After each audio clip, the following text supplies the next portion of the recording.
शायद आपको इतिहास मालूम नहीं होगा। अगर पढ़ना नहीं आता है तो लाल किला के बगल में एक बोर्ड लगा हुआ है।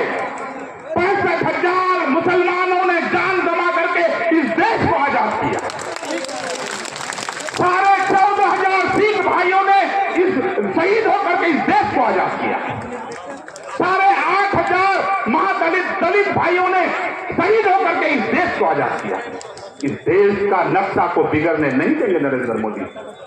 तुम एक तौसीफ को मारोगे 100 तौसीफ पैदा होगा। 100 तौसीफ को मारोगे 1000 तौसीफ पैदा होगा। 1000 तौसीफ को मारोगे 1,00,000 तौसीफ होगा।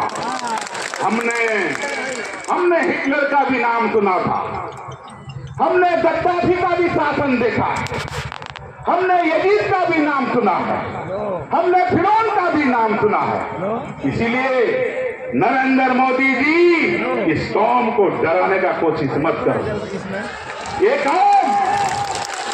कौम सिर्फ और सिर्फ अल्लाह के आगे सर झुकता है। तुम्हारे आगे सर कलम कर देंगे, लेकिन तुम्हारे आगे, तुम्हारे हुकूमत के आगे, ये काला कानून के आगे हम सर नहीं झुकाएंगे। दावे के साथ कहता हूं, मैं इस काला कानून के खिलाफ सिर्फ 30 करोड़ मुसलमान का लड़ाई नहीं है। मैं 90 करोड़ हिंदू भाई को साथ लेकर के इस काला कानून के खिलाफ नहीं, इस काला कानून को वापस करना होगा, वापस करना होगा। यानी तुमने गलत कानून हमारे माथे में अगर थोपे हो तो मैं नहीं मानूंगा। तुमने 370 का धारा लाया, हम लोग चुप रहे। तुमने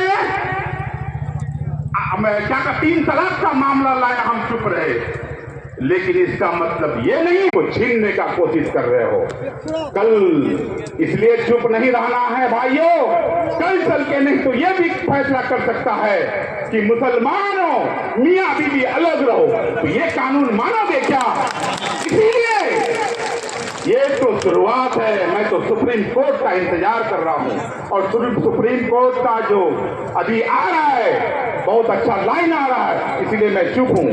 अगर सुप्रीम कोर्ट में ये फैसला रद्द नहीं हुआ तो सिर्फ 30 करोड़ मुसलमान का लड़ाई नहीं, बल्कि 90 करोड़ हिंदू भाइयों को लेकर के हम नरेंद्र मोदी का पुतला दहन करेंगे। दिल्ली का लाल किला मंदिर में इसमें आगे में जाके दहन करेंगे, भस्म करेंगे ये अमित शाह को। तरीपाल जी कान खोल करके सुन लो, हम लोग चुप हैं इसलिए कि हमारा देश हिंदुस्तान है। इस देश